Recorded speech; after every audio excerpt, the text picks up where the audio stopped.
All right. All right, everybody. Welcome back to Mind Over Matter. We got episode 58 here with Thomas and Christopher. Was planning on doing these separately, but Kevin is nowhere to be found right now. He's MIA. So we're just gonna hop on. Got a little squad here. Talk probably mostly Christ. I that's the area in my life that I need help with the most, just understanding him and understanding how my life can be better through him. Through all religions, really. To me, I'm more of a non-denominational Christian, but I go to mass sometimes. I go, Greek Orthodox churches. I kind of just do it all because it's the one thing that I am not well versed on. So Yeah, got two fellas here that seem to be more in tune with it than I am for sure. And yeah, we'll get into most of that, and then before that, we'll go into your backgrounds. But we'll launch the intro, and we will see y'all in the episode.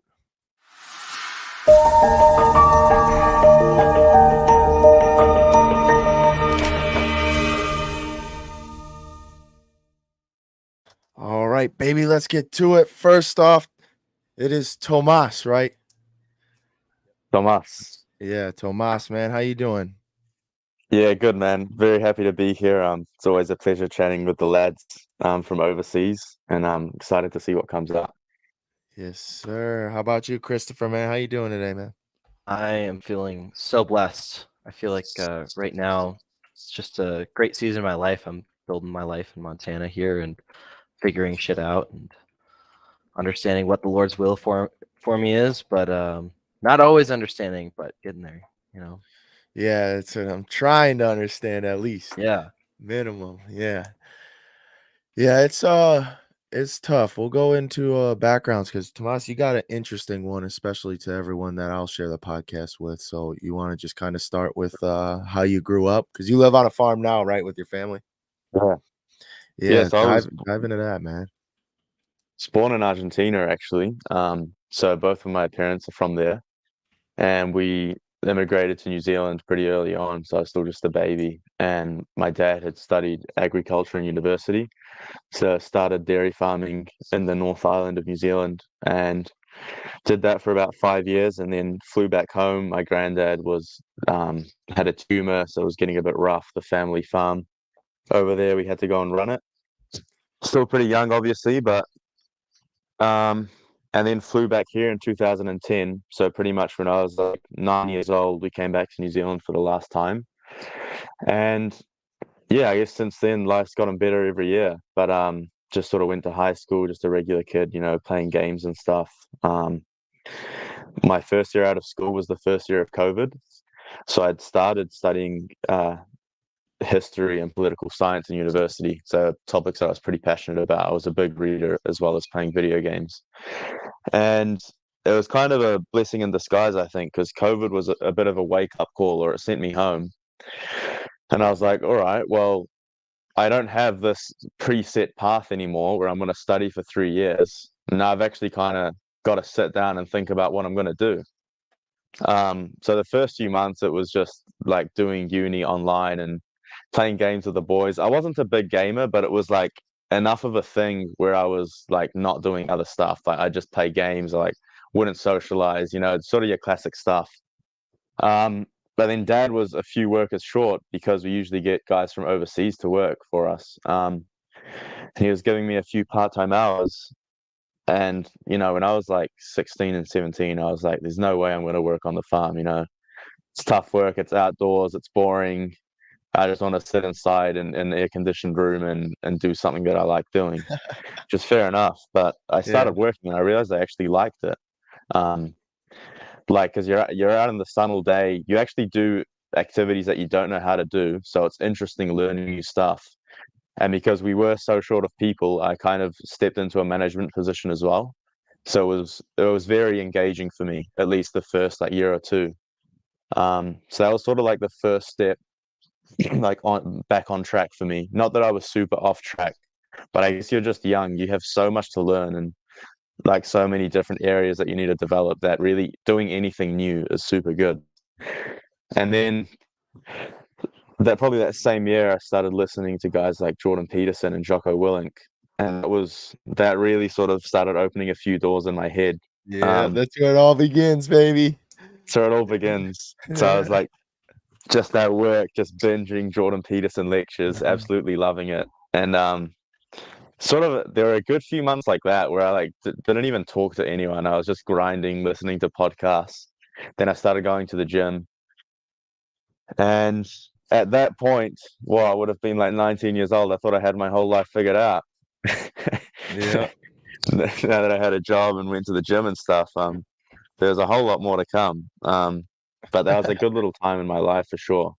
But I was still, I guess, even if you're raised Catholic or Christian, like you have like the ideas in your head, they're not wrong, like they're still correct, but you just haven't lived it properly, or you haven't like you still have to come to that yourself. You have to take that step forwards yourself.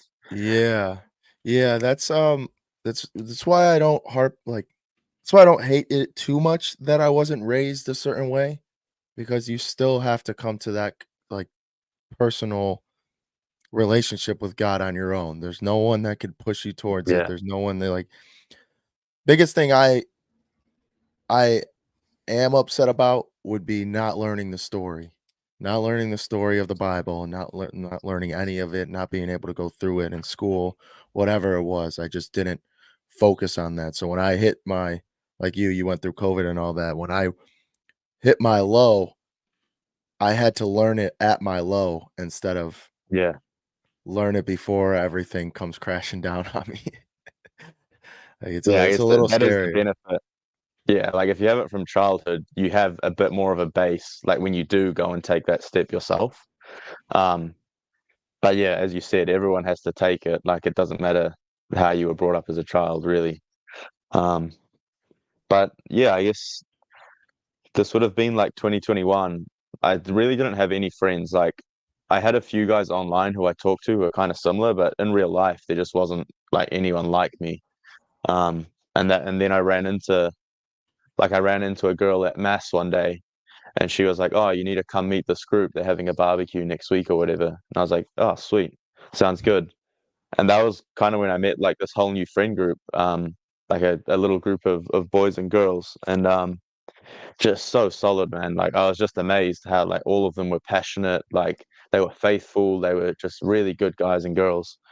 And we went on this like camp together. It was like a fortitude camp, and that was just really when I started making friends with them. There was one guy in particular who I became really good friends with, and he was the oldest of 7 kids, and I'm the oldest of 7 kids as well.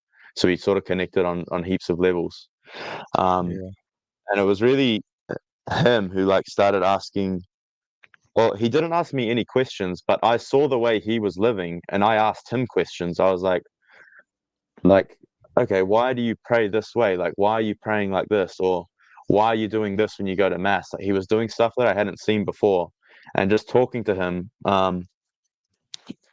because maybe like listening to Jordan Peterson and stuff, you're like, oh yeah, I know these ideas are true, but now I was seeing this guy who was really living it out, and that was really what sort of the example that sort of brought me fully back to the faith. Not that I'd ever lost it, but it's like I had this intellectual belief in God, but like when it came to the day to day, I was like, when I pray, like how do I even interact?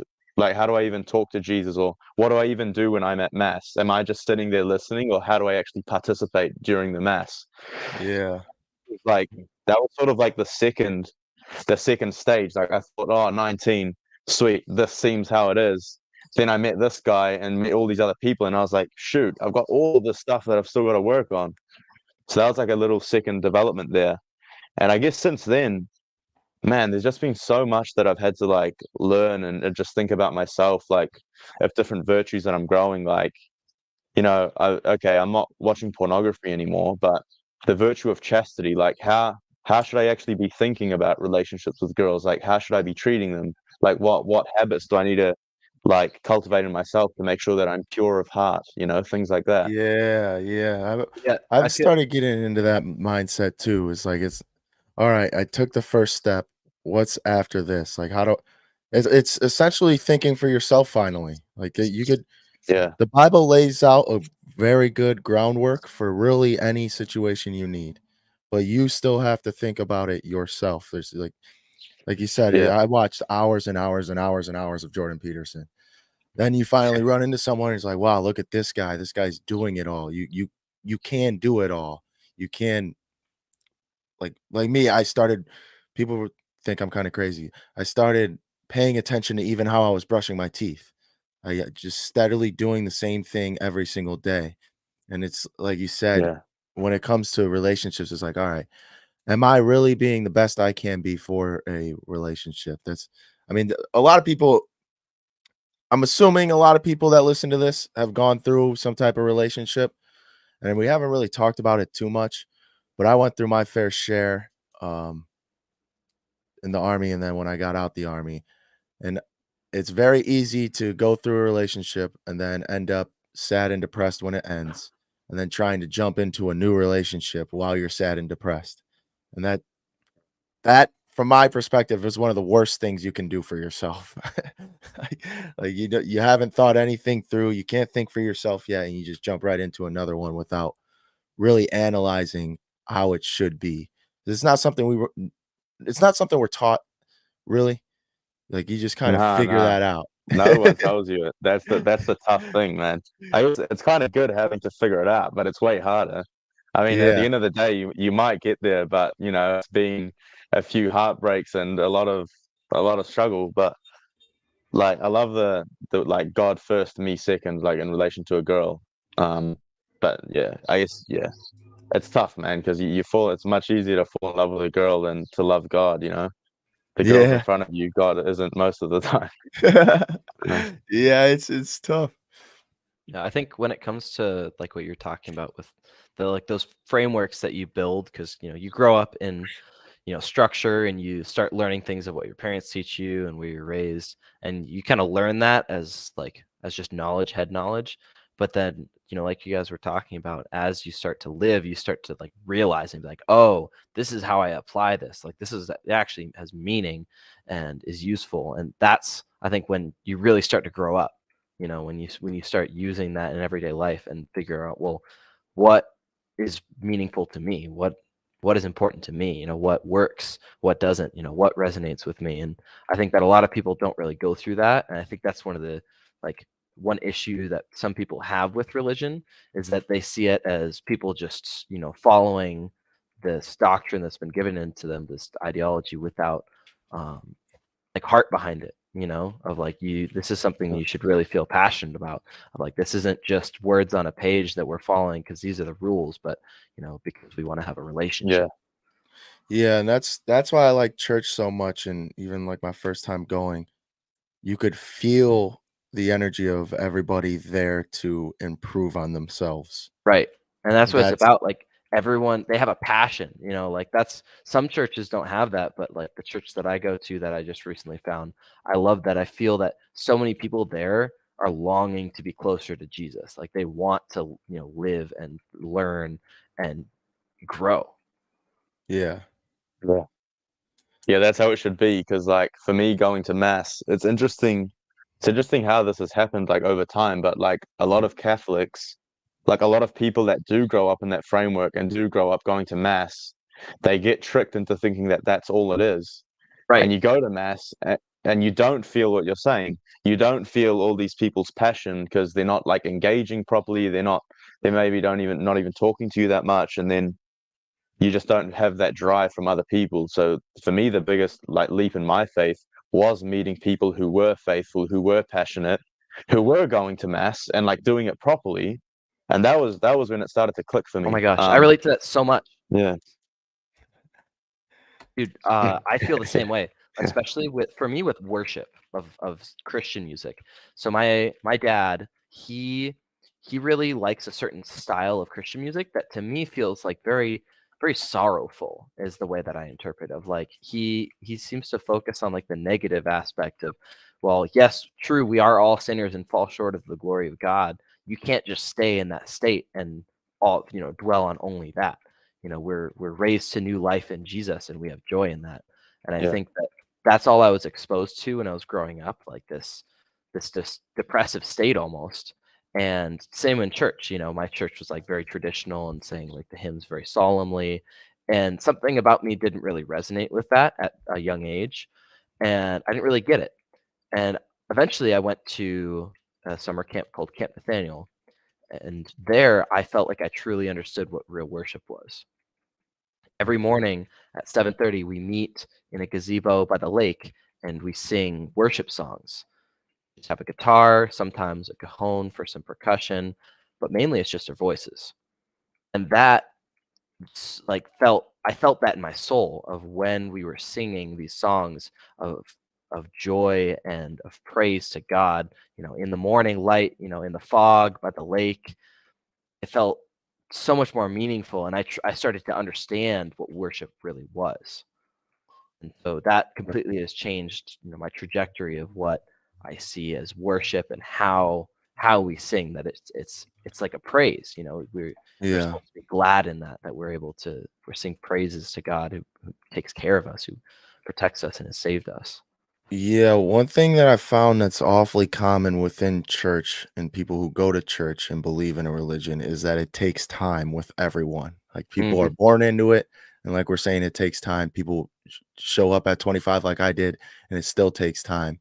Right. But no one wants it to take time. Everyone shows up because they want to fix whatever they're trying to fix. It's Right. like, all right, Yeah. I'm having relationship problems. Let me go to church. And it's like, all right, they talked about relationship a little bit, but the problem's not solved. I still have to keep working on it myself. Like church isn't going to just fix everything for you.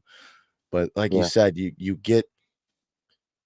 shift the perspective of, oh man, my relationship sucks. I'm doing horrible at it to, okay, here's another way I could think of a relationship and how I could do better. It's full of Yeah. joy. It's like an exciting moment to acknowledge your faults and be able to work on them with the forgiveness. It's just like when you get in an argument with someone and we both kind of know that person's wrong and the person finally says, "Hey, all right, yeah, you're right, I'm wrong." It's like, "Oh, okay, now we can work with this." Yeah, Like yeah, yeah. Yeah. we could work with this. You know you're wrong. We could go from here and we could fix this. But without that's the best thing from church is we like at my church we show up and the pastor's like, "All right, we all kind of suck." And it's like, yeah, everyone Yeah. agrees we all kind We're of all on the suck. same page here. Yeah. Yeah. That's Yeah. that's so important, man. Because like you have like I think Jordan Peterson talks about this. It's like you tell a young person that they're fine the way they are, but that young person's feeling like crap. He's got all of these issues going on. That's the last thing he wants to hear. He's not fine as he are. He needs help. And Yeah. like we have in the Catholic Mass, like one of the first parts of the Mass is like the public confession. Say, like I confess to Almighty God and you, my brothers and sisters, that I have greatly sinned. And you just start the Mass in silence with that prayer of saying, look, we're all showing up to church. We've all got this past behind us. We've left the world. We've got our families, our relationships, our work, all these issues. Now we're coming here on a Sunday before God. We're acknowledging who we are in front of Him, which is sinners. But then we're saying, now I'm here to accept that love from you. Now I'm here to accept that grace. Now I'm here to be able to move forwards and become a saint. So I think that's massive. Yeah, and I think Yeah. that's what turns a lot of people off is the like no one wants to say they're wrong or they suck or whatever, but it just like that is step 1 to getting better is like you got to recognize the problem. It's addiction 101. Yeah. You Yeah. have to acknowledge that there's a problem here in order to get better. But it's very hard to look inside and be like, "All right, I'm doing poor in this area, doing poor in this area. Maybe I'm doing all right in this area, but there's Yeah. like we're all kind of saying is we're just trying to learn more about life. Like how Right. do I view life? And there's no better time to start than just right now. Just do whatever you can to learn right now how you think for the rest of your life. Figure it out now so when you have kids, you don't have to think about like, all right, how do I Yeah. feel about this topic? You already thought about it all. You don't have to think about it anymore. And then you could instill that into your kids. It's like just start. I don't know. It's crucial. No one wants to start now. It's a hard thing to get started. It Yeah.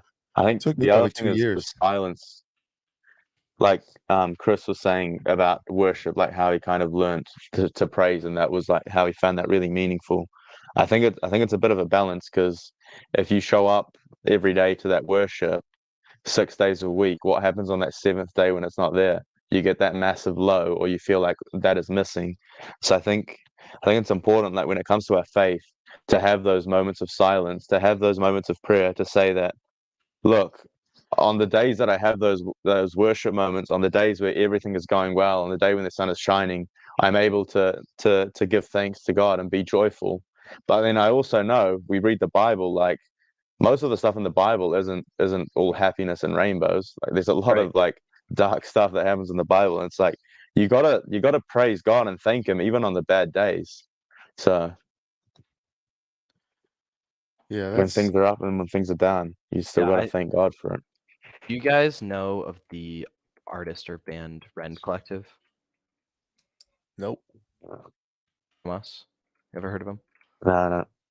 So they're a band that feels very meaningful to me personally. I love their attitude of things, and one of their songs that I really love is called "Alleluia." Anyway, and it talks about that. Of there's going to be dark times. There are going to be very dark times where everything sucks, and you don't want to be happy. It doesn't feel like you can be happy, but in that, because God is still leading us and God is still, setting us on the path that we're supposed to be on, that we can say Alleluia in that we know that God is our Father and that He is watching over us, that no matter what's going on, we can still praise God.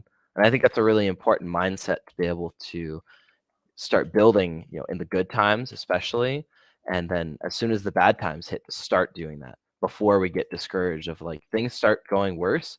Hallelujah anyway, like praise God that I'm alive and start trying to find the things that we can thank God for, because no matter what is going on in our lives, there's something that you can be happy for.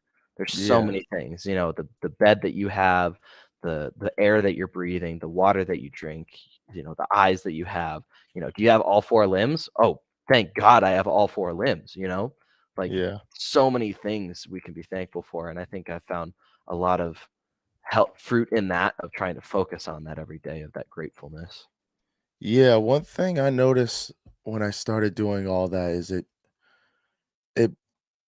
you start to take life day by day Hmm. almost. Like I was always trying to control everything, and I think it's just that's what the military did to me. I was just trying to I if I could control everything, I will do it right myself, which is far from the truth. Like I'm gonna mess something up if I'm Mm. controlling Right. everything. And Yeah. from the day I started just believing in God and going to church, it started taking I write down my goals. I got what I want to be when I grow up. I got the year plan. I got the 6-month plan.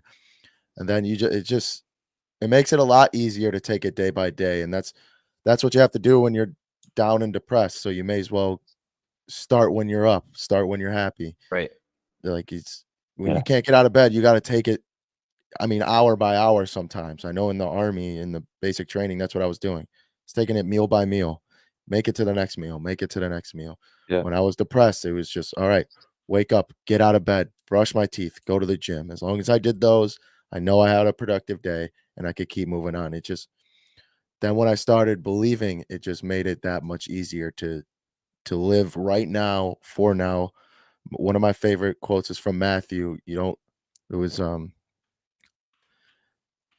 it's you don't need to worry about tomorrow, for it has enough anxiety in it of itself. Like it's Matthew, it's like 3:30 or something. I don't know.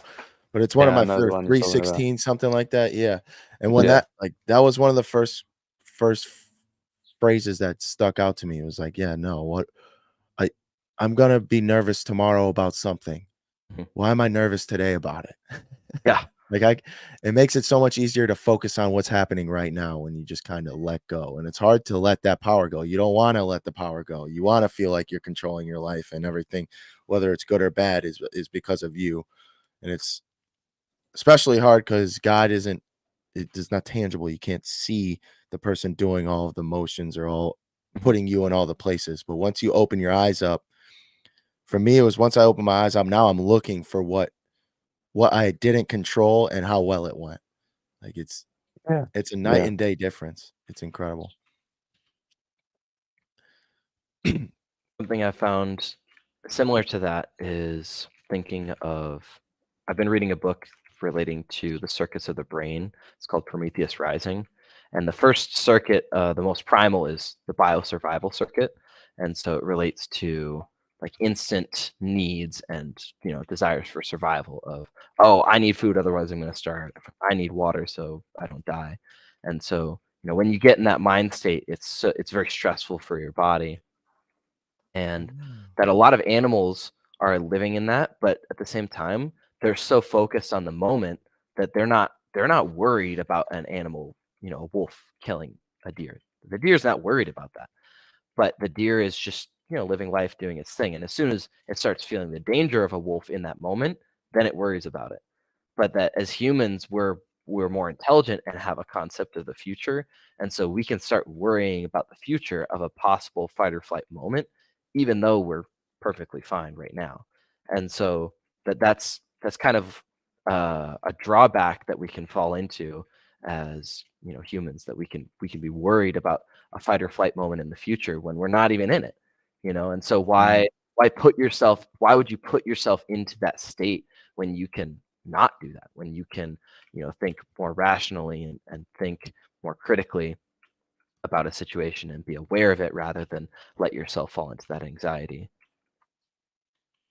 So it's hard to have that awareness, like, especially when you're Yep, stuck in the moment. It's the biggest thing. absolutely. But I think it speaks to Trevor's point well, that sometimes we can have all these great ideals in our head and we're worrying about tomorrow, but at the end of the day you get out of your bed, you brush your teeth, and you go to the gym, and you just have Yeah, to focus on getting those things right, and you'll be able to work on the other stuff like soon or in the future. But just get those building blocks in place where you're not hyper stressed about tomorrow. You're not still laying in bed all this time. Your room's not a mess. You actually have a few disciplines built up, and that'll give your mind a bit of free space to breathe. Um, yeah. Yeah, it's like you said, I was gonna say the same thing. It's just hard to acknowledge that in the moment. You're like, all right, I need to calm down. I'm thinking about tomorrow. I'm thinking about, like, even now, I'm thinking about the test that I'm gonna have to take after this. I'm thinking about the homework that I have to do after this. Why am I? I'm right here, right now, doing something already. Like, Mm. focus on right now. Whatever you have to do to do that. I take deep breaths. It helps me out. What do you guys kind of do to get away from worrying about the future like that?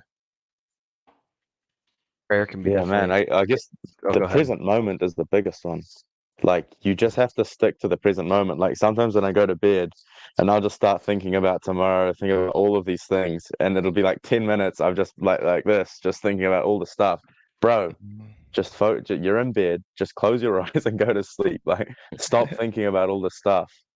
But like during the day, like, definitely going for walks, going to the gym, just being outside, but just stop doing stuff. Like, stop thinking, stop writing, stop messaging. Just stop and just have a moment. Just breathe, look outside, look at the sun, look at the grass, pray, Yeah, I just take absolutely it agree with easy. that. I think like being able to allow yourself to be more immersed in the moment is such a key to happiness and enjoying life that I think is starting to become a little bit more mainstream, but still feels very niche. And I mean, it's like age old wisdom. It's very very old uh, philosophy that present moment is where you should be, basically. And I think it's very true, is you should be deciding when and where you're thinking. It's like you shouldn't be thinking in your head all the time. As as much as you can when you're doing stuff and you're going places and you're talking to people, you should be there. You should be talking to that person rather than thinking about what you're going to say to that person, for example, or thinking about what you're going to do after that, but rather being able to be in that moment, focusing on what's going on there. And if you're at home and you could be thinking about tomorrow or the next day or what you're going to do with your life or what you're going to do next week or who you're going to talk to. You could be thinking about those things, but I think you should be intentional about when you think through things to be able to figure them out. Because we still have to think, right? We still have to Dang. decide what we Yeah. have to do, but you can choose those times to do those things of, instead of sitting at home on your phone or like let's say you're talking to someone and your mind is worrying about something else. Instead of doing that, try to push that away for now, be present in that moment, but then later go on a walk and think about it. Take that time and be intentional with it, and you're still being present, because that's you're deciding when you're going to be thinking about those things in your life. Yeah, I was gonna Man, bring that that's up a good. little bit. Hadn't heard that Yeah. one before.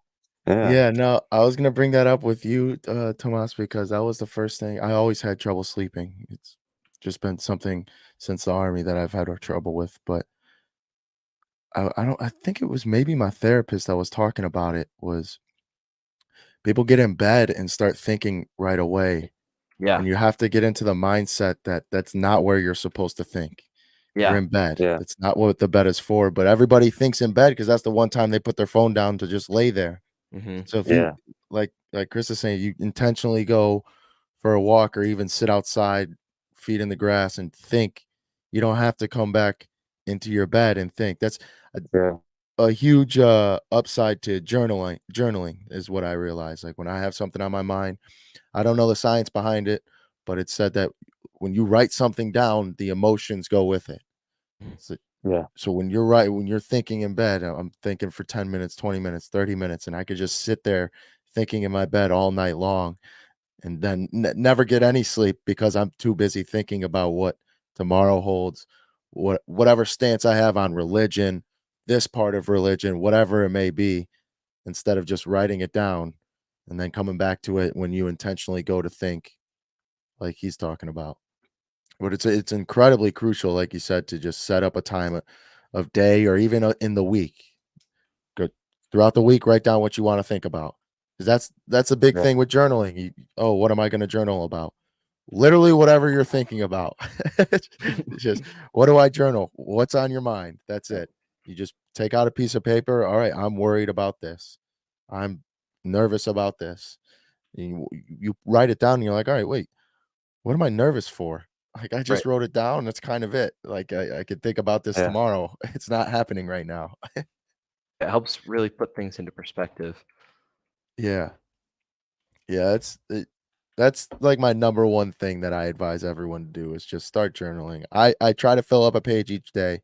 It doesn't happen every day. That's just the goal Mm. that I set for myself. If you can write 2 things, 3 lines, whatever it is, write something in your day. You could start with being thankful. Like I typically start with summarizing my day, and then you just go into being thankful for this, go into what tomorrow is going to look like, and it's just like you said, setting up the disciplines, it's setting up your structure for the whole day. Like when you write down what you want your day to look like, you no longer have to think, all right, what do I do after Yeah. this? What do I do Yeah. after this? It's like, all right, no, yesterday I already said I'm going to do this, this, this, and this. Yeah. Takes practice as well. That groundedness in the moment takes practice, but you get better at it, I think, for sure. Yeah. Yeah, that's a good thing to point out. Because how long did it take you to really build your relationship with God? You grew up Catholic, so at what age were you like, all right, Yeah. no, I finally have a grasp on who God is to me? I don't know. I don't know if I have it yet, man. Like, Yeah. I'll be honest. It's like, oh, definitely better. I think like the biggest point for me was like coming to believe or like coming to realize that Jesus is really present in the Eucharist at Mass. Um, because before that, it's like it took me that specific belief and like practice of the Eucharist to make the link between me here, and God all the way up there. Like that link of Jesus and him having come to earth, like was quite important. But there's things that I realize now, like I don't know, maybe I was reading some specific book that like what Chris was saying is focused heaps on the like the solemn stuff and us being sinners, and that's necessary. Like that's necessary for me to like cultivate repentance and like willingness to become better. But you just don't realize how you get in these different spirals of thought. And I'm reading this really good book now called Interior Freedom, and that brings up stuff that I haven't thought before about like how he made this real cool point that he said sometimes it takes someone else in your life to love you for you to realize the love that God has for you, because you need Whoa. that like real world example.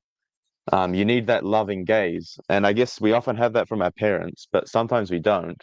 or sometimes when we're older, we just forget about it, and that it takes like someone to love you for that to break through. And I think for me, the other thing that I realized recently is that God doesn't love the person that I'll be in 5 years. He's not loving the great Tomas who is now super big and super strong and super devout and has a family. He loves me as I am right now. He like loves me in every moment. When I got out of bed and I was still tired, when I sat down to pray this morning, he loves me when I went to work. He loves me right now when I'm talking to you guys, and maybe I'm not talking the best, maybe I'm making mistakes. Like, he loves us infinitely in every single moment. It's not, his love for us is not dependent on when we screw up or when we do it right.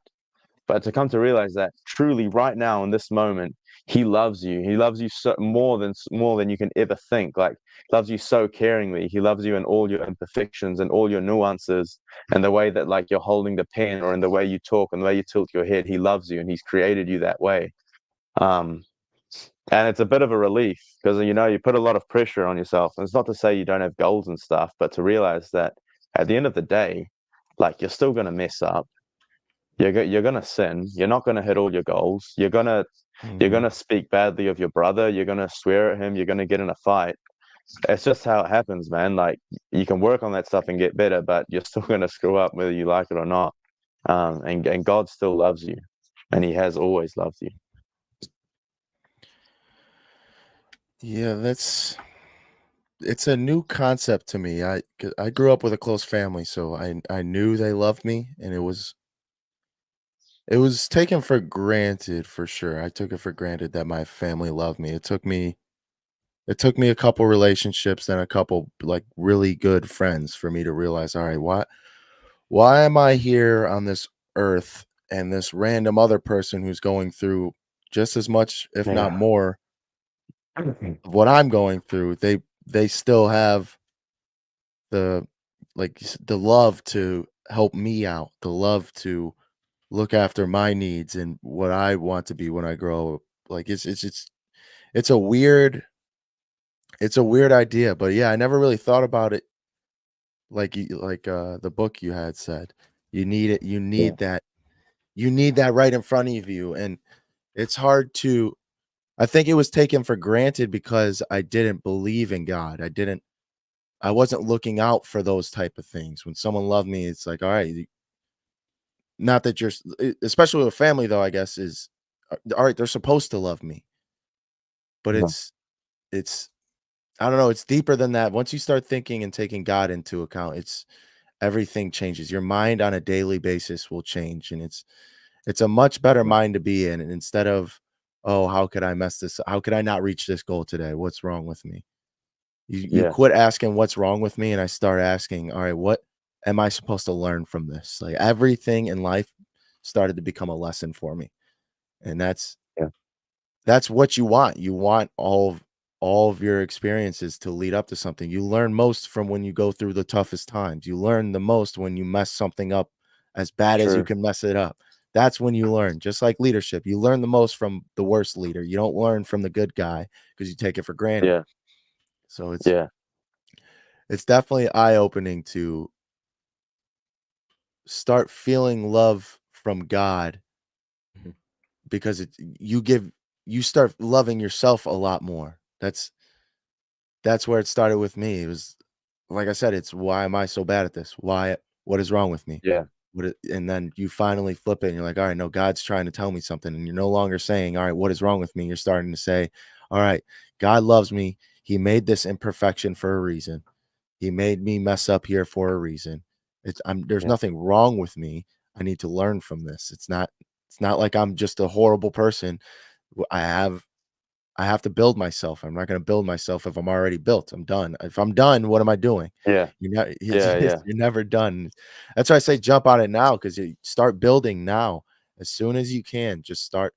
You don't have to believe in all of the gospel. You just have to Yeah. start thinking about all these topics because that's what the Bible is. You have a history book 2000 years old with lessons from years and years and years and years of experience. And you open up the book and you can read any book in the Bible and it's like, man, wow, how did they know to write this 2,000 years ago when I'm feeling this right now? It's a weird feeling. Like, man, they were onto something that long ago. And then you start thinking, oh, I'm not the only one that's going through this. They were doing this 2,000 years ago. Like, what am I Yeah. freaking out about? Yeah. It's, Yeah, they had it all sorted way before we got here. yeah. It's Yeah. like, dude, you're not the first person to try and figure this out. Yeah. Like, Yeah. take the knowledge from your past. I want to share something that happened in the sermon today at church. I found it very meaningful to me personally, and hopefully it could, help others. And so the pastor is primarily talking about the question of what does it mean to live a life worthy of the calling we have received. And it's in First Thessalonians. And so he talked about a few different approaches to that question. And one of those, the first one, was walking in faithfulness in the ordinary things every single day. And that spoke to me a lot of it. The answer, when we're trying to do things well and we're trying to live up to the calling that we have of being great, right? Like, we want to do well, is that a lot of times we want to do more. Like, we want to do something super big, super epic, awesome. I want to do this thing. But really, a lot of the times what God's calling us to do is to do what we're doing, but do it well, do it excellently, and walk in faith in that God has got your back, and to do the right thing in the small actions in every day, and that you're taking those small steps, right? And so I went hiking yesterday, and I hiked up a mountain, and I felt like it very much related to that of everyone in life has a mountain they're climbing, you know. Everyone, life it has pain, life has suffering, life has trials, and life has difficulty. And a lot of times it feels like it's uphill the whole way. But that's what everyone is dealing with. We're all on this planet for a reason, and we're all having our battles for a reason. But that when you can start to have a purpose of why you're climbing this mountain, of to have a goal to get to the top. And for me as a Christian, that's following Jesus. Is that Jesus is my guide, Jesus is my path, that I'm able to, go up this mountain and put one step in front of another, and that I have faith that Jesus is leading me in the right direction. And that whatever I'm doing, as long as I'm walking in faith, that I'm getting closer to the top. As much as it hurts, whatever is going on, that one foot in front of the other is going to get me there. And it's not about my perfection, right? Like you guys were talking about, I can't do things perfectly, but that Jesus is perfect and he's my guide.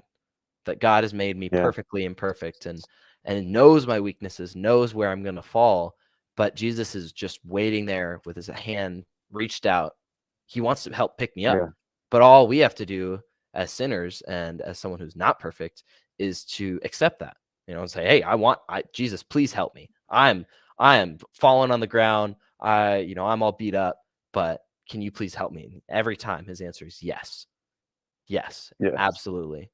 And so that spoke to me a lot. This sermon of how I want to live my life is to take that step every day and to just walk confidently and faithfully. Yeah, it's I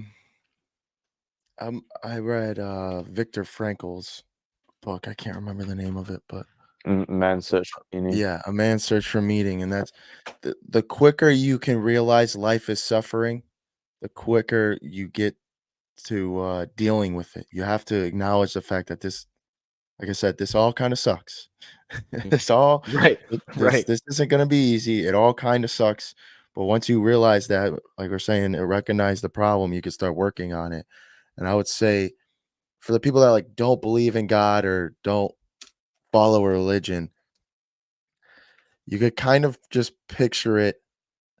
This is how I picture it a bit, is you have a best friend by your side trying to give you signs without telling you them up front. Like, you have someone to ask all your questions to. You have someone to talk about anything with. When something good happens to you, what do? You call your mom, you call your friend, you call your girlfriend, or whatever it is. Yeah. You could have someone who, like you're saying, loves you now, forever, for eternity, loves you whatever, with all of his heart, pretty much, just loves you for anything that you do. you could have that type of person on your team to ask questions. What else could you ask for?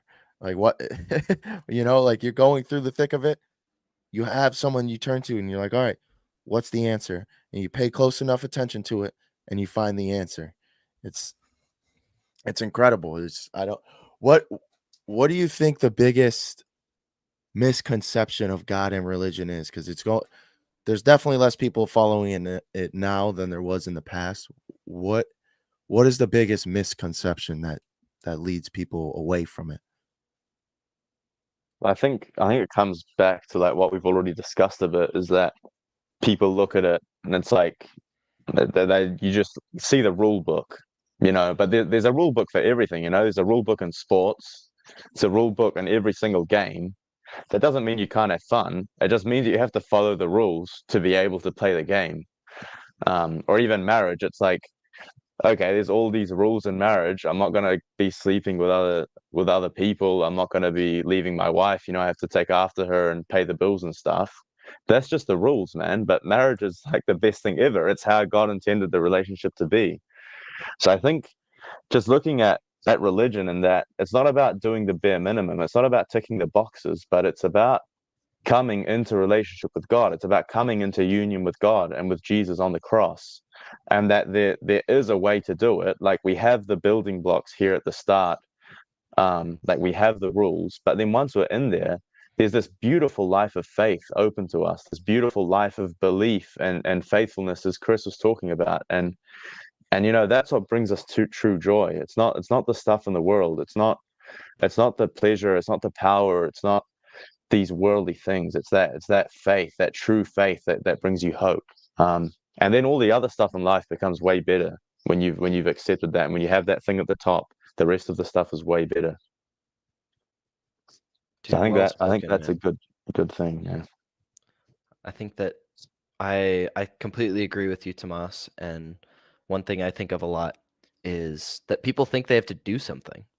People think that they have like an action, or like this thing that they need to do, or that they have to like give up something. But in reality, you don't have to do anything. Jesus has done it. He has done everything for us. And so all we need to do is accept the gift that he's offering us. That's really all we need to do.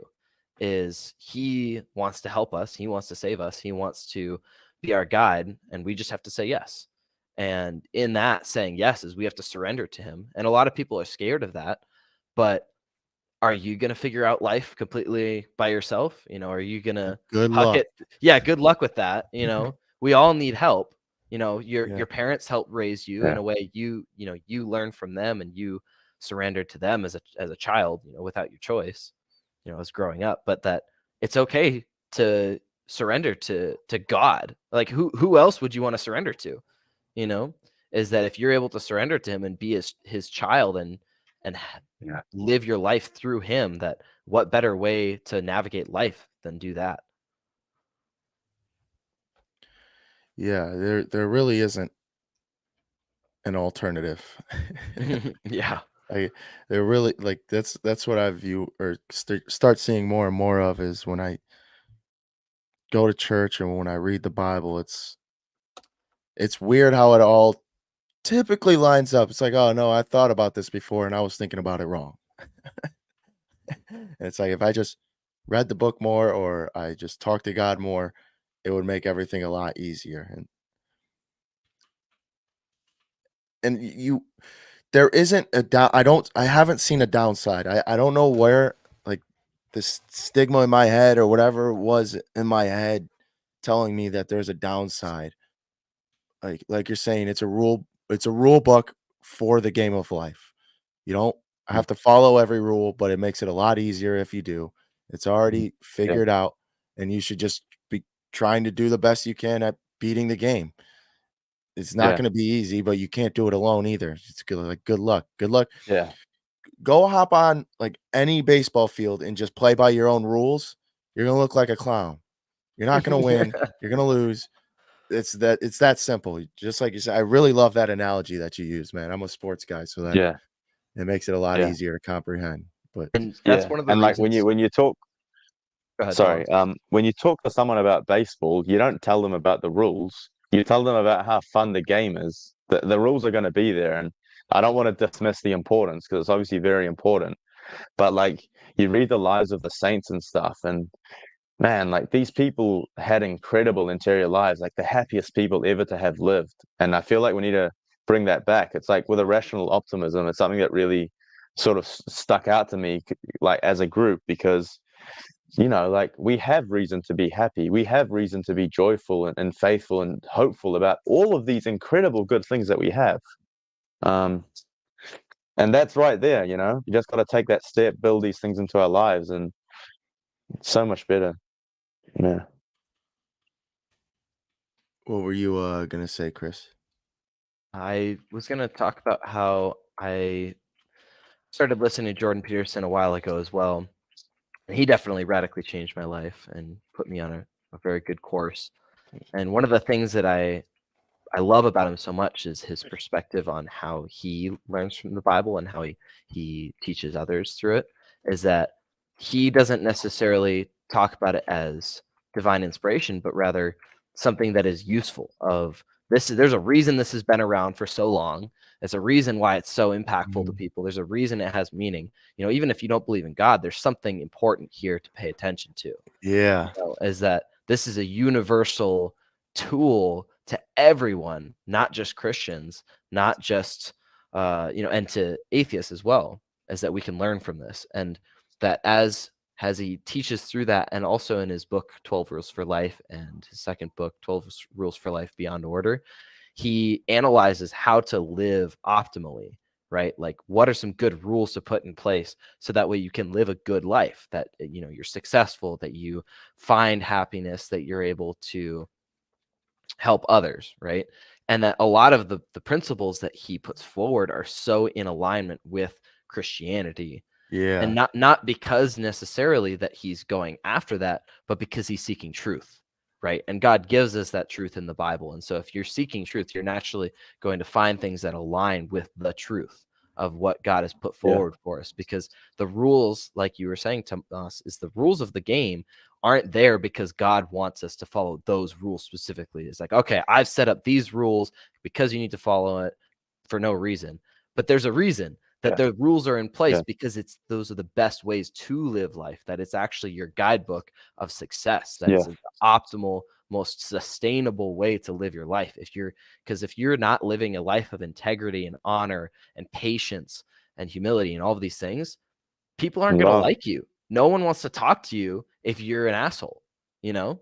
And Yeah. so if you want to live your life in a way that is sustainable, that builds relations, that helps other people, that is beneficial to others, that is something that builds other people up, because otherwise no one wants to work with you. You're not going to be successful, and you're going to be Yeah. miserable because you realize that you're not able to play with the other kids on the playground because you broke the rules.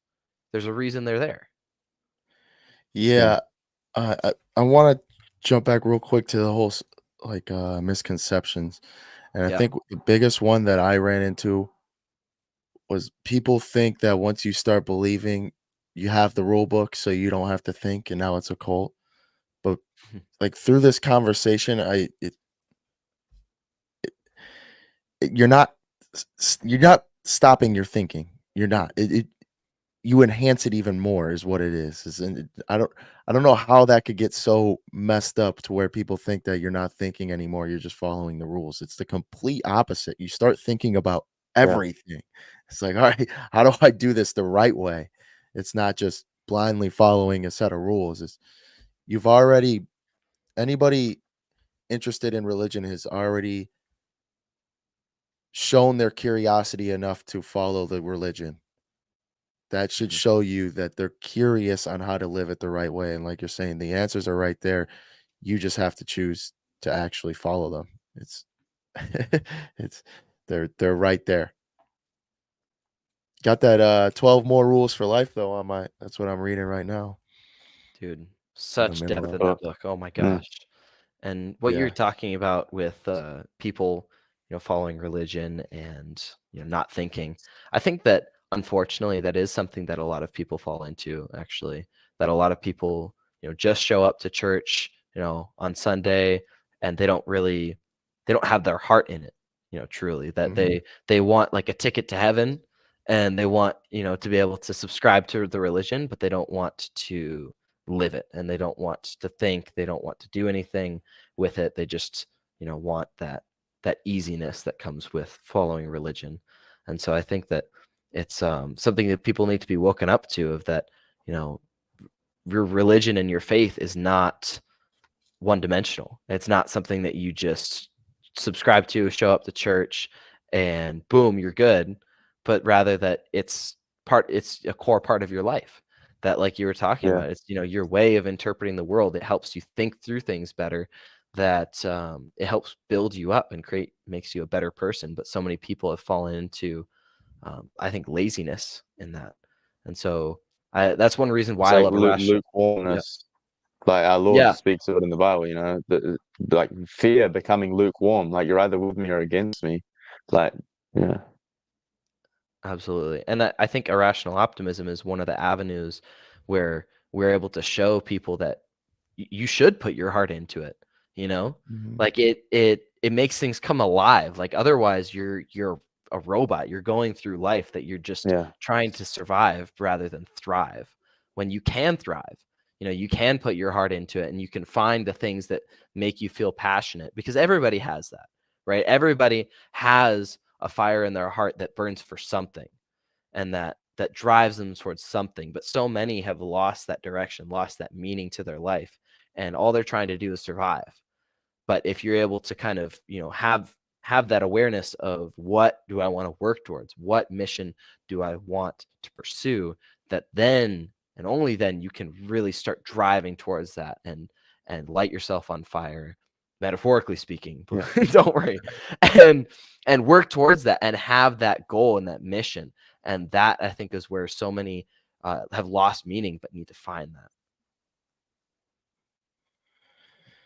Yeah, it's sad that it's so almost frowned upon now to follow religion or something. Is Right. because it's once you're in it, it's like, dude, these are all the answers. I wish everyone would just listen.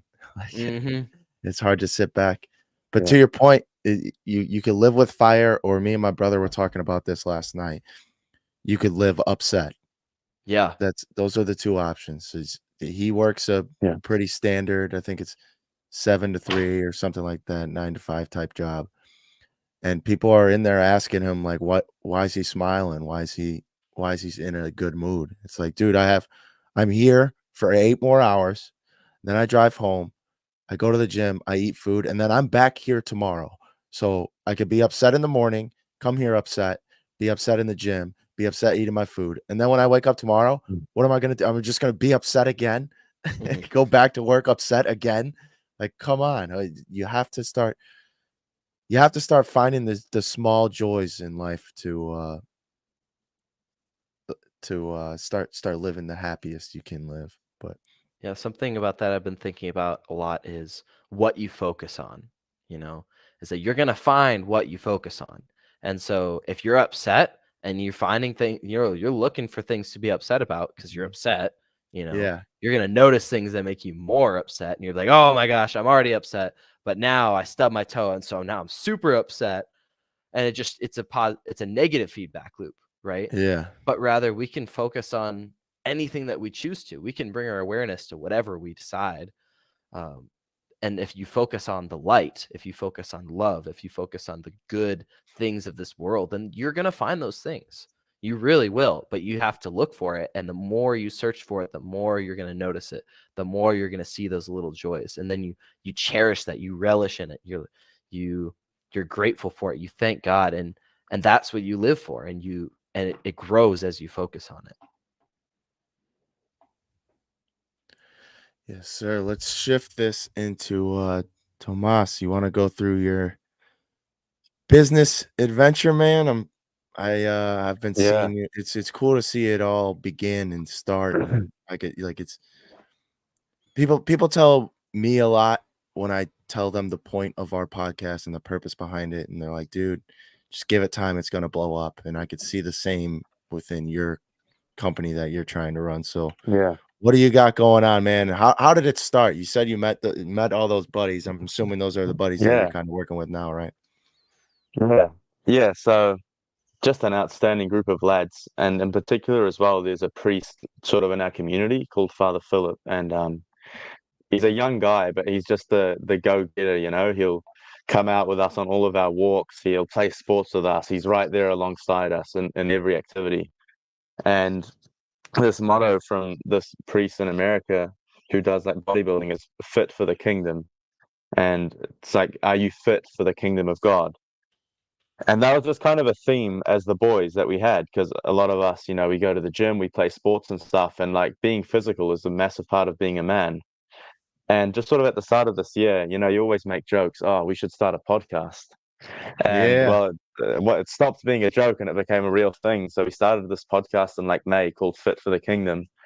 And I guess with everything that you kind of start like that, it's always pretty underground. You know, you manage to sort of pull it together out of heaps of different stuff. Another mate had some microphones and whatnot. And we put out a Mhm. few podcasts and we actually liked it. But like, and we're very physical guys, so we thought, man, we need to run like a camp for the boys in our parish and stuff. So sort of one of the first things we did was it was like a 4-wheel drive retreat.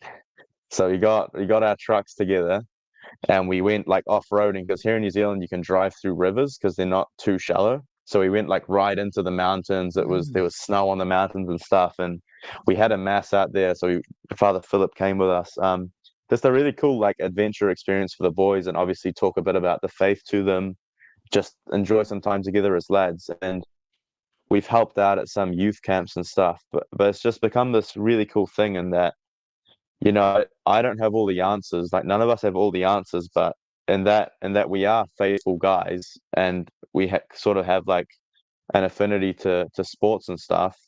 There's a lot of boys who like, but it's like a way that we can reach out to young people, not just boys, but boys and girls, and that, you know, we've got to be able to get physical with them. So we just, you know, enjoy just some time with sports and stuff, spend time with them, like interact with them, and bring them to the faith. Not really bringing them, but just to be able to bear witness to them. I think that's actually the word, to bear witness. So that we're alongside you. We're going to go to the gym together, going to have fun together, and then we're going to pray together as well. Um, and there's been an awesome response to that, and I found that I enjoy it like way more than I thought I would, just doing all this stuff and these projects and camps. Like, I've had so much fun. um, and they invited us, or I guess this is all pretty like New Zealand, there's not many people here, so it's pretty, we've only got like 350 followers on Instagram, but somehow these guys in Sydney saw our page, like Sydney Catholic Youth, and they invited us to be part of this conference, like over 2,000 people, and there's like some big international speakers coming and stuff. So that was Wow. sort of the latest development. Yeah. So that's uh, December 7th and 8th in Sydney, Australia. So I'm pretty fired up for that. That's But yeah, it's incredible, just been man. God Yeah, opening. congrats. Yeah. Yeah, man. It's very humbling, you know, because as much as our efforts like take us, as much as we're the ones organizing, there's been a lot of stuff, just coincidences or providence that, you know, it wouldn't have happened otherwise, and really just God allowing us to do our work and speaking to the hearts of young people. So hopefully it keeps going, you know. No, like I'm saying, man, that's critical. Yeah, congrats on everything. It is when you first start something like that, you can't picture where it can go. You can't even Yeah, imagine it, you know. And like I was saying before, the disconnect just between the general population and religion is something that we're gonna have to get over in order to become the best world and population humanity. Um, we have to bridge that gap. So something like what you're doing is incredible and is yeah, needed. yeah, You don't learn it. You can't go over here in America. I can't go to school and learn it. They take it out of school. right, I got to pay extra to go yeah, to school and learn this. And I was poor, so I didn't get to. And this, you don't learn it from. You have to learn it. You have to go do the work. No one's gonna help you yeah, out over here. And it's a lot easier when I have someone like you. I could hit up and say, dude, like, I'm just struggling with God. I don't understand what's going on. Things are just kind of spiraling out of control. yeah, what can I do? And for a kid who's 16, I know I didn't like going to my parents. I just didn't. I wasn't that open with them. I wasn't on that level with them. So for someone like you, well, you're early 20s, Yeah, 21. yeah, helping other kids like that it's incredible, and it's crucially needed because it's like we're saying, this is how you live life. And if you start now, if I started at Yeah, 16, I couldn't believe where I'd be at. Like 100%. Yeah. And they just need someone to talk to, eh? Like we often think we need these massive programs and lectures, and it's nothing like that, man. You've just got to spend time with people and become friends with them. And then there's room for us to have conversations like this. But you're not going there and reading from the Bible. They just need someone to walk beside them for a bit. And then the other stuff will come later. yeah, it's uncomfortable, especially there's a lot of scrutiny towards religion right now, so it's hard to jump open arms and stand in your faith Yeah. during a time like now, especially if you're alone. Like me doing this alone over here, it kind of sucks. And then my cousin started going, and my other cousins wanting to start to go, Right. and then my brother, and then it's just like you said, having someone to talk to about it is so important. If you can't talk, then you just start thinking more. And if I can't talk to you about it, it's just going to spiral out of control. I'm going to think of it this way, this way, this way, this way, and I'll never get my thoughts concrete enough until I start talking to someone about it. And that's another thing you could do if you are in a position that you can't find a community or a group. First off, check out Tomas's stuff, but if you can't do that, start video journaling. And it's so funny to me when people like growing up, you get made fun of if you talk to yourself. Like, oh, you Yeah. talk to yourself. What a weirdo, what a loser. I talk to myself all day long. And one this podcast kind of stemmed from me doing that video journaling. And then I'd go back and I'd watch it. I'm like, man, like you could see where your Yeah. head was at. And then you just dial in a little more and you just slowly start not perfecting your viewpoints, but you're able to lay it out a lot easier. And if it's a lot easier to do that than it is to write. People don't want to write now, that's fine. Just hop on your Yeah. phone, set it up on The the voice wall. recorder. Yeah, Yeah. anything. You could do anything. And it's crucial to be able to maybe not get the like confirmation or like someone telling you, hey, no, you are doing it right. I can't think of the word now. Yeah, like Like you affirmation or something. affirmate, yeah, like you want them to tell you that you're doing it right. It's not even that. It's more so like for me at least, it's like, hey, am I not crazy? Like, does this make sense to you? I just need to bounce the idea off of you just to make sure that I'm not crazy. It's like Yeah. everybody's unique. Everybody's got a unique idea. It's like, am I really crazy? And you talk to a friend, and it just gets infinitely better. That's why God's good too. You can like, all right, what am I? I might be crazy here, talking to myself. Like, That's it's why I love irrational optimism, because it's like people might tell you, "Oh, bro, you're crazy. Don't try that. That's too much." Then you go to Mhm. irrational optimism, and everyone's like, "Yeah, come on, let's go." Yeah. How crazy We can need we more of get? that in our lives. Yeah. Yeah, yeah, yeah, Yeah, no, because I go around and people think I'm a lunatic around here. Like that, even just the day-to-day job. If I had no internet and had to work my day-to-day job where I do, it would be it would be brutal. I don't know how I would do it because yeah, everybody thinks I'm insane. Like, Trevor, how do you wash your hair with an egg? Like, dude, you're nuts. Why are you eating just chicken? Why? I pull up with a pound of ground beef. They're like, dude, what are you doing? You're just eating a pound of ground beef. I'm like, yeah. Trying to get big. Like, they're stuffing down their let's Doritos and go. stuff. Like, "Who's this crazy Yeah, guy?" I was like, "This isn't even that crazy, man." Like, this is what we're supposed to be doing. You're doing it wrong. I'm not the crazy one. But you can yeah, easily fall into that little hole of, "Oh, I am the crazy one," if you're surrounding yourself with the wrong group of people. yeah. That's why you've got to be so careful with those external influences, like whether it's real people or online. Because if you're like in the wrong circles, like listening to your schoolmates and stuff, they think you're an absolute lunatic. Mhm. Yeah. Or your family sometimes. Even, yeah. Yeah. No, when I brought up the idea with the podcast, everyone was like, "All right, dude, go ahead." Like, good luck. Yeah. Dude, Yeah. come on, somebody help me out. It's not that crazy. I can make a lot of money online if I do it right and actually Yeah. give a shit about it. It's what I want to do. Like, Yes, people are so quick to shut down at dreams, shut down ideas. Never give it a chance for that idea to actually show what it's worth. yeah, and then you start doing it to yourself. Like I was telling you before the show, Chris, is things that I've been wanting to do my whole life, I'm finally starting to do. Yeah. And it's the only reason I didn't do it before is because I was telling myself I shouldn't be doing it. Like I got a motorcycle. I was telling myself you shouldn't do that. Like no one agrees with you on this. You shouldn't do that. And then finally I just went and got my own motorcycle. Reffing hockey. I've always wanted to do it. It's finally, I don't know why I would always tell myself not to do it. Oh, that's not a real job. Just all these little things in my head because what everyone else is telling me. You have to start. It's thinking for yourself, and it's hard to do because it takes a lot of brain power. You know, it's not like every day isn't easy. It's not going to be easy. When you're thinking for yourself, you got to put a lot more of your life, a lot more of your soul and care and heart into the Right. world. It's a lot harder than just walking around the world doing whatever you want day to day. Just does nothing matters. Like it's a lot harder to sit Sure. down and think about this stuff. And I don't I don't knock anyone that does or that doesn't think about it. Like my brother's a good example. He doesn't think too in depth about things. He just goes about life. He's a happy dude. He doesn't do any wrong. He just lives life, and that's fine. We need those people too.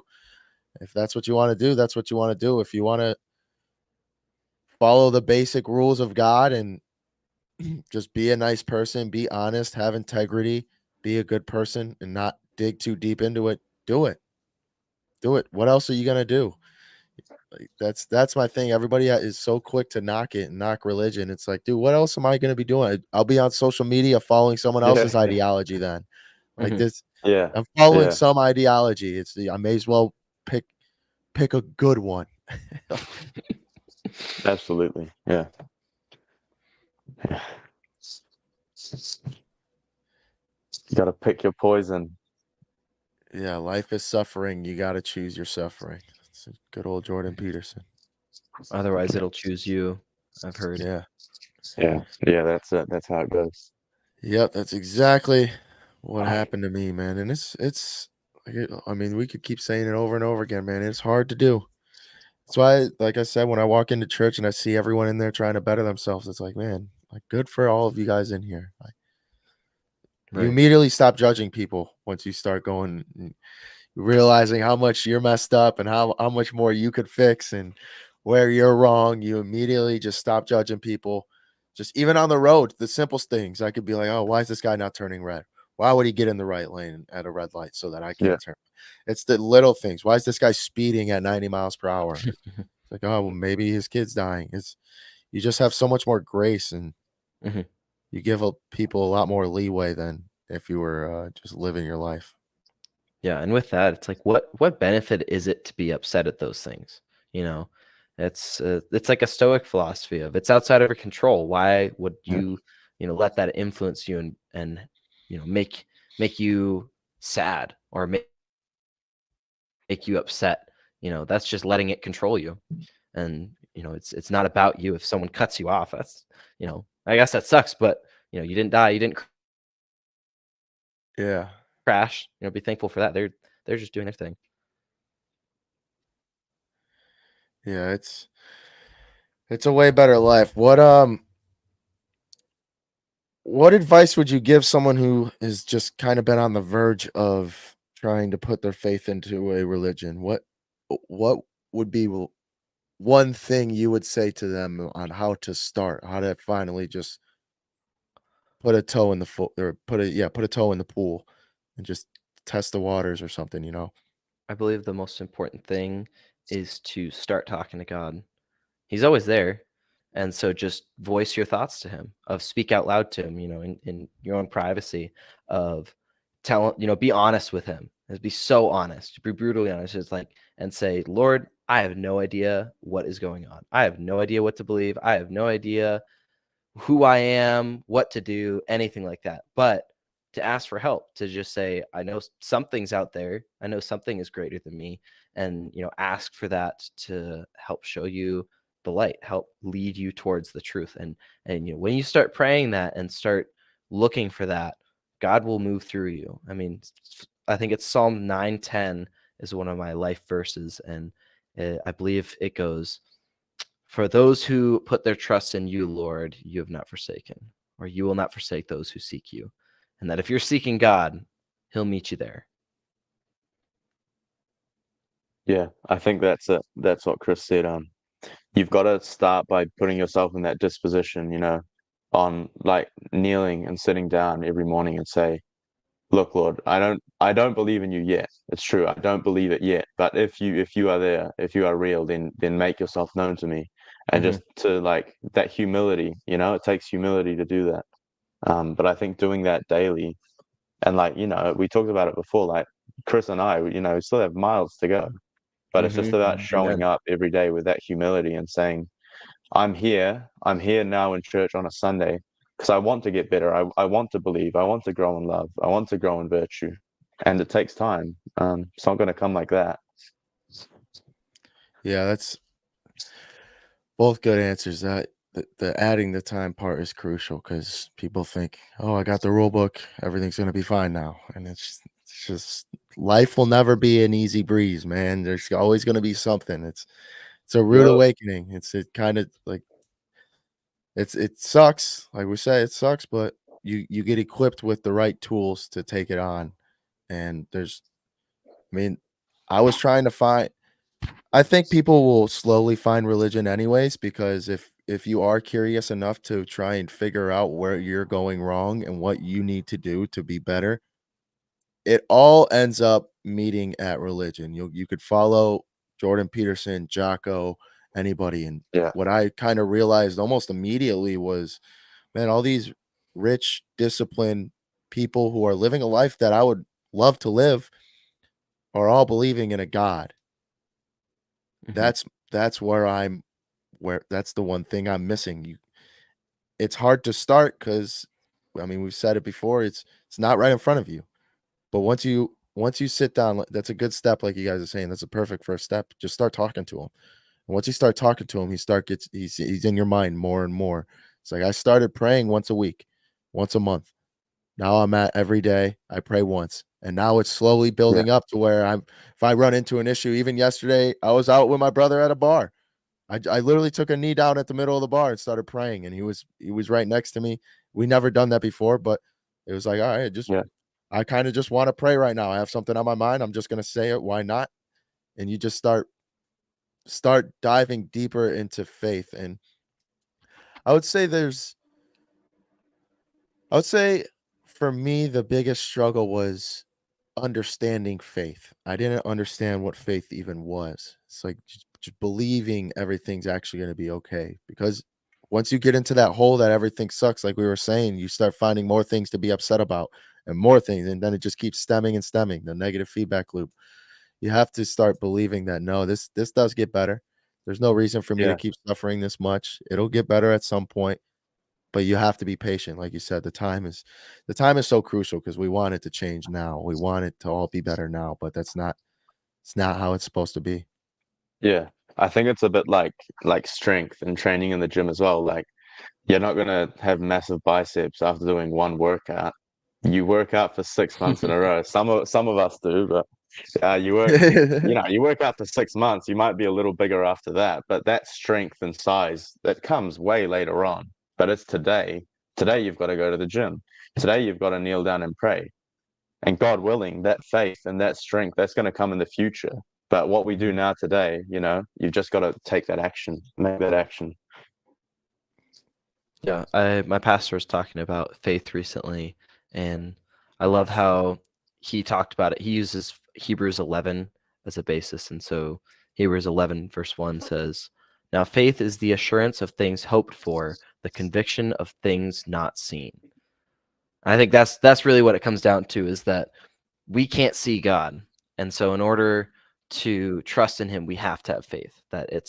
Faith is something that happens when you're trusting in something that you don't see, that it's invisible, that that's what God wants from us, and that he loves that when we do that, when we put our faith in him, that we say, God, I can't see you, but I hope, I want to believe, right? Like Tomas was saying, of praying that God, please reveal yourself to me. I don't have Yeah. that faith yet. I don't know yet. I don't have that assurance, but I Yeah. want to. Yeah, it's a, I kind of want to touch on, just because it's something that I've always had trouble dealing with, Mhm. especially if you're just a smarter person in general. And like, people will tell you, I was told my whole life, you're just a smart kid. You don't have to study for school. You're just good at school. You're a smart kid. And I thought I was, and I thought I knew everything, and I thought I could know everything. Then my mind would get wrapped up in even like the idea of faith. It would get wrapped up, and that's when you have faith. It's like, all right, I don't know. I don't know. This is too complex for me to comprehend. And that's when you have to believe, all right, no, there's something bigger out there that's moving these pawns, because there's no way I could understand what I'm doing and what I'm going through. I was asking myself why a lot. Like, why me? Why did this happen to me? Why did this happen? What? And it was just constantly asking myself why, trying to figure stuff out. It's like, dude, you're not going to figure it out. It's not meant for you to figure out. Like, Mhm. you don't need to know how this works. You just have faith, and you just take it one day at a time. Yeah, I mean, there's definitely books to read and arguments and debates to be had. I don't think this is the podcast for it, but like, there's stuff there if you need. Like, there's a massive intellectual tradition, like, of faith and of the church and all of that. But at the end of the day, it does come down to that. Just it comes down to faith. Yeah. You can't force it by will. All right. Kevin's not here, so I got to think of a final question. Got to wrap it up soon. Your boy's got some homework to do that I procrastinated too long to do. A mess. Can't believe I did it to myself, but you live and you learn. Um, Yep. what is what is something that you would tell? It's gonna be interesting to hear, because everyone was different at 16, especially for someone like me who didn't follow religion at 16.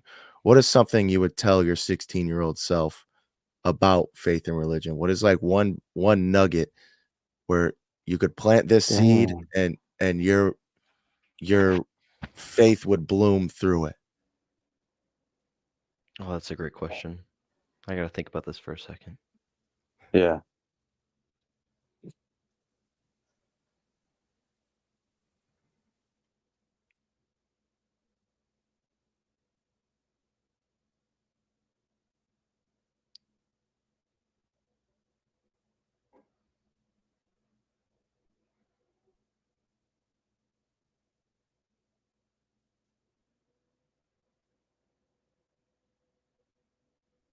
Dang. Well, for me, probably I was at a stage where I just needed to be told to like kneel down and shut things off and just give yourself and God the time, because at that stage I wasn't giving myself any time or space to do anything, Just just sit down and think for a bit, think about Mm. why you're here or who put you here.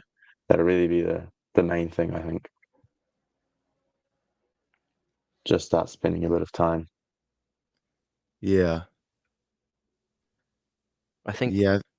Go ahead. that I think I have a similar thought of I wanted to do this when I was 16, and I did have a relationship with Christ at that time, but I didn't commit to that daily, spending time in God's word.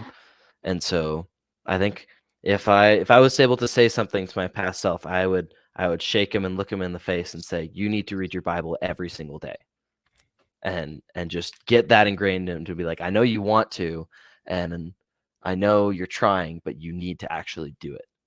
Because that's what it felt like, is that I kind of had this half-hearted, like, oh, I know I should do it, but I'm not going to really commit to it. It didn't seem that important. But to really get across that that is the way to grow your faith so much faster, and to become stronger in that, and to find the depth in your relationship with Christ, is to spend that time in the word every single day, and spend that time alone, just you and God, in a conversation of that, is the way that you're going to be able to continue to progress.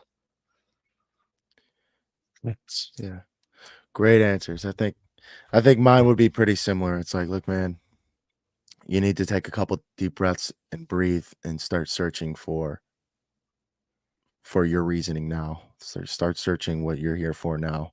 Mhm. Like you said, take the time. You take the time out of your day to go play hockey because it's fun. Take the time out of your day to go to school because you have to. This is something that I wish I could go back and just be like, hey man, this is going to help you out infinitively. Like there's no, I couldn't put a finger on the ceiling of where this could go. But if you just start now, kid, you'll be in a way better position than a lot of people, and it'll only reap good rewards. There's nothing bad that will come from this, is Sure. I think Yeah. one of the biggest things. Yeah. But all right, fellas, thank you for coming on, man. Thanks, Chris, for hopping on here too, man. You made it a lot easier for me because Kevin's not here. Kevin will be back on the next one, I'm sure. But Of course. Thank you for having me, man. I really appreciate the opportunity to be able to talk with some like-minded fellows and just discuss, I love it. Yeah, that yeah, was fun, man. Good stuff. the time flies every time, man. It's so crazy. Just you get into this flow state of conversation that you don't. It's not always happening. Like that's why I like it. Like we say, intentionally put time aside for this. That was one of the big reasons for it. Is like, all Yeah. right, let's all think together on this one. What can we try and figure out? Right. What can we? And I think it's just so cool. Social media podcasting is just such a great way to enhance your mind, especially like you're sitting in the room with Jordan Peterson pretty much, It's crazy. Yeah. It's crazy. You're in the conversation with them pretty much. So I thank you guys for coming on. We'll leave links for your business and everything down below. And yeah, we'll catch y'all on the next podcast. Thanks for tuning in.